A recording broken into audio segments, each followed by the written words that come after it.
বেহাল অবস্থা নিউটাউন উচ্চ বালিকা বিদ্যালয়ের। আর সেই বেহাল অবস্থা পরিদর্শনে গেলেন উত্তরবঙ্গ উন্নয়ন মন্ত্রী উদয়ন গুহ, নবনির্বাচিত সাংসদ জগদীশ চন্দ্র বর্মা বসুনিয়া ও কোচবিহার জেলা তৃণমূল কংগ্রেসের জেলা সভাপতি অভিজিৎ দে ভৌমিক।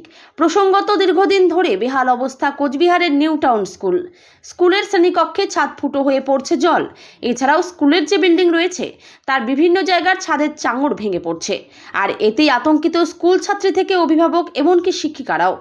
এছাড়াও বিদ্যালয়ের শ্রেণীকক্ষে ছাদ ফুটো হয়ে জল পড়ায় কিছু কিছু ক্লাসের ছাত্রীদের পড়তে হচ্ছে অসুবিধার সম্মুখীন। এমনকি অতি ভারী বৃষ্টি হলে স্কুলের পঠন পাঠনও বন্ধ রাখতে বাধ্য হয় বলে জানান স্কুলের শিক্ষিকারা।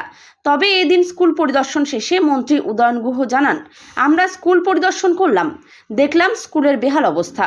আমরা বলেছি উত্তরবঙ্গ উন্নয়ন দপ্তর থেকে যতটা পারবো করে দেব। স্কুলের পক্ষ থেকে 8টি ঘরের কথা বলেছে, আমরা 2টি ঘর করে দেবার জন্য বলেছি। এছাড়াও যদি শিক্ষা দপ্তর থেকেও ঘর করতে পারে তাহলে কোনো অসুবিধা নেই, কারণ সবই মুখ্যমন্ত্রী মমতা বন্দ্যোপাধ্যায়ের সরকার। এই নিয়ে আরও কি জানাবেন উত্তরবঙ্গ উন্নয়ন মন্ত্রী ও সাংসদ জগদীশ চন্দ্র বর্মা বসুনিয়া, আমরা শুনে নেব।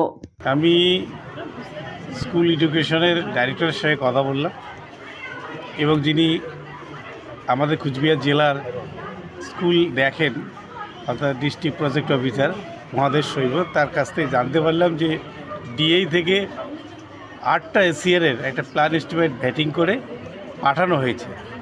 তারপরে আমি জানতে পারলাম সেটা কমিশনার অফ স্কুল এডুকেশনে পাঠানো হয়েছে এবং আমি ডাইরেক্টরের সঙ্গে কথা বললাম সেটা তাড়াতাড়ি স্যাংশনটা দিয়ে যাতে অবিলম্বে স্কুল ঘর শুরু করা যায় সে ব্যাপারে আমি কথা বললাম এবং আমি আবার কথা বলবো যাতে তাড়াতাড়ি টাকাটা পায়।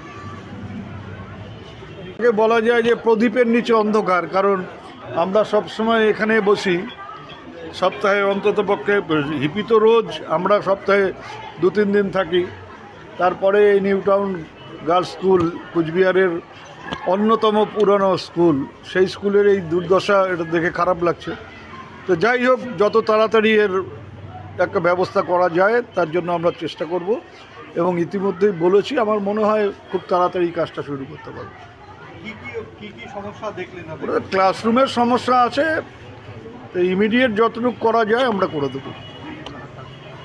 এটা উত্তরবঙ্গ উন্নয়ন দপ্তর থেকে নাকি শিক্ষা দপ্তর দ্বারা যেখান থেকে যা পাওয়া যাবে সবটাই পশ্চিমবঙ্গ সরকার, সেই পশ্চিমবঙ্গ সরকারের যে দপ্তর থেকে তাড়াতাড়ি হবে, সুবিধা হবে, সেই দপ্তর থেকেই কাজটা করা হবে।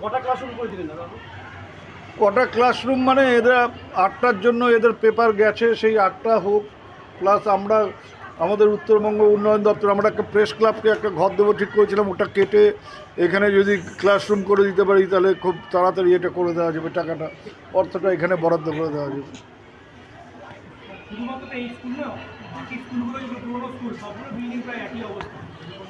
আমাদের কাছে তো সব বলে না, আমরা সব স্কুলে ঘুরিও না, যেখানে যেখানে আমাদের নোটিশে আসে আমরা চেষ্টা করি সেগুলোকে ঠিক করবার। হ্যাঁ, উনি তো আশ্বাস দিয়ে গেলেন, উদয়নবাবু এবং আমাদের এমপি এসেছিলেন, ওনারা আশ্বাস দিয়ে গেলেন যত শীঘ্র পারবেন ওনারা আমাদের কাজটা দেখবেন, আমাদের ক্লাসরুম যাতে আমরা নতুন করে তৈরি করতে পারি ওনারা আশ্বাস দিলেন। এবং আমি আশাবাদী, অবশ্যই ওনারা এসছেন যখন ছুটে খবর পেয়ে, আমি অবশ্যই ভালো কিছুই ভাবছি, ভালো কিছুই দেখতে পাচ্ছি।